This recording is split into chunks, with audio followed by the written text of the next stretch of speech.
Rafiki mpendwa, mtazamaji na msikilizaji mwaminifu wa kipindi kimongozo wa kujifunza Biblia kinachopeperushwa kwenye Teori za Asili. Bwana Yesu asifiwe.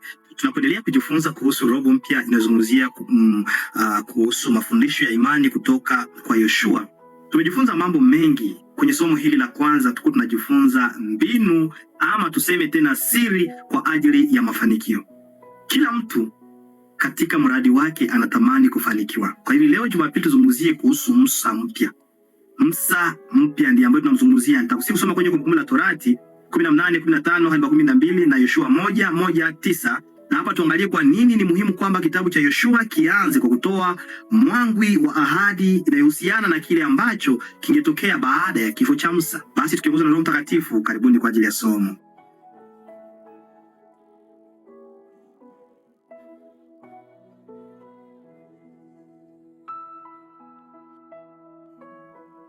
Rafiki mpendwa, mtazamaji na msikilizaji, neno la Mungu linasema kwenye Yoshua sura yake ni ya kwanza mstari wa kwanza ya kwamba baada ya kifo cha Musa mtumishi wa Bwana, Bwana akamwambia Yoshua mwana wa Nuni, msaidizi wa Musa. Elewa, Musa alikuwa amefariki na Bwana akamwambia sasa, akamchagua Yoshua ambaye ni mwana wa Nuni, ambaye alikuwa kumbe ni msaidizi wa Musa.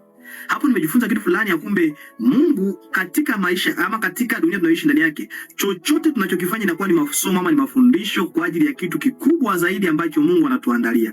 Hivi Yoshua alipokuwa akiishi alikuwa kama tu msaidizi wa Musa. Hakujua Mungu anamwandaa kwa nini, lakini Mungu ambaye alimjua zaidi alikuwa anamwandaa kwa ajili ya kitu fulani. Kwa hivyo usisikitike mahali ambapo unakuwa Mungu anakuandaa, ameruhusu upitie katika mikono ya yule ambaye anakuongoza wakati huu, kwa sababu anakuandaa kwa mambo mazuri na makubwa kuliko yale ambayo unayafikiria.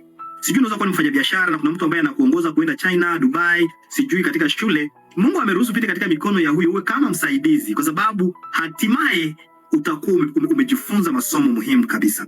Katika sura hii ya kwanza ya Yoshua, Musa alikuwa ametajwa mara 11 na jina lake lilikuwa linaonekana mara kwa mara katika kitabu chote. Kuna mambo mengi ambayo yanayofanana kati ya viongozi hawa wawili, Musa na Yoshua. Musa anataja mara 11, Yoshua karibia mara 4 tu, lakini kuna mambo mengi ambayo yanafanana katika maisha yao, kwa sababu unaposoma katika maisha ya Musa na ya Yoshua, unaona kwanza kwenye Yoshua 5:13 hadi 14 na kwenye Kutoka 3 unaona kwamba Mungu alikuwa kwanza amewatokea wote. Mungu alimtokea Musa na akamtokea pia Yoshua. Wale watu ambao Mungu anawaita, anawatokea, anajifunua kwao. Anaweza kujitokea, anajifunua kwao directly, ama anaweza kumpitia mtu mwingine ambaye Mungu amembebesha huo ujumbe.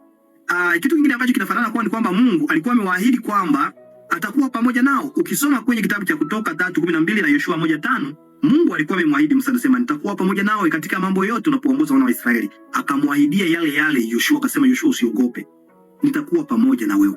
Kwa hivyo wewe ndugu mpendwa, pia Mungu yuko pamoja na wewe unapofanya jukumu ambalo unalo kwa ajili ya utukufu wa Mungu. Yuko pamoja na wewe, sio kwamba uko peke yako. Jambo lingine ni kwamba walisherehekea Pasaka wote kwenye Kutoka 12 na kwenye Yoshua 5:10. Kwa hivyo kuna mambo ambayo mengi yanafanana kabisa. Walipitia pia maji kwenye ardhi kavu kwenye Kutoka 14:11 wanapopita kwenye bahari ya Shamu, kwa miguu. Na ukienda kwenye kile kitabu cha Yoshua 3:14-1, hapo wanapojiandaa kuingia Kanaani, wanavuka Yordani nao kwa miguu. Kuna mambo mengi ambayo Mungu aliyatenda katika utawala wa Musa ambao pia ikatendeka katika utawala wa Yoshua. Kwa hivyo kuna ufanana sana kabisa. Kwa hivyo nataka nikufunze kitu fulani. Nataka tujifunze kitu fulani. Kwa hivyo kwa wewe kiongozi ama na wewe ambao unakuwa katika utawala wa kiongozi, ni lazima kuwe tabia ambazo zinafanana za huyo kiongozi wako, ikiwa hakika ni kiongozi kulingana na mapenzi ya Mungu. Musa alikuwa kiongozi mfano ambao Mungu alitaka, na pia Yoshua akajifunza kwake na akawa na tabia na sifa hizo kama na hizo. Ni kitu kizuri ambacho lazima tuige. Unapokuwa chini ya uongozi wa mtu fulani, jifunze tabia zake nzuri. Mbaya uziepuke, lakini nzuri uziige. Sio kwamba ni kushindana. Musa hakuwa akishindana na Yoshua, Yoshua pia hakuwa akishindana na Musa. Walijua kwamba anafanya kazi ya Mungu. Kuna jambo lingine ya kwamba maana ilikuja na moja na nyingine ilikoma kwenye Kutoka 16:4 hata 31 na Yoshua 5:11-12. Mungu alikuwa akifanya hivyo hivyo. Hata wote walituma wapelelezi kuipeleleza nchi kwenye Hesabu 13:1-3 na Yoshua 2:1. Mpendwa mtazamaji, ingawa sura ya kwanza ya Yoshua inarekodi mapito kati ya viongozi wawili wakuu wa Israeli, wala mhusika mkuu wa kweli wa kitabu hicho ni Mungu. Mtu muhimu zaidi ni Mungu mwenyewe, ambaye maneno yake yanafungua kitabu na ambaye uongozi wake ndiyo mada kuu. Hakuna shaka juu ya kiongozi wa kweli wa Israeli alikuwa ni nani? Alikuwa ni Mungu. Mpendwa mtazamaji na msikilizaji, chochote unachokifanya kifanye pamoja na Mungu. Hata ukiongozwa namna gani, omba hekima kwa Mungu. Mungu ndiye kiongozi, ana mfano wetu ambaye tukimuiga tutaongoza kwa utaratibu. Mpendwa, je, ni kusudi lako ili kwamba kama Yoshua ukubali kuongozwa na Mungu? Tuombe. Asante Yesu Kristo kwa somo hili. Unapoendelea kutufunza siri za kufanikiwa, tufunze kuishi kuongoza kulingana na mapenzi yako kwa mtindo wa Musa na Yoshua, katika jina la Yesu Kristo. Amina. Tukusikize kusubscribe, like na kushare.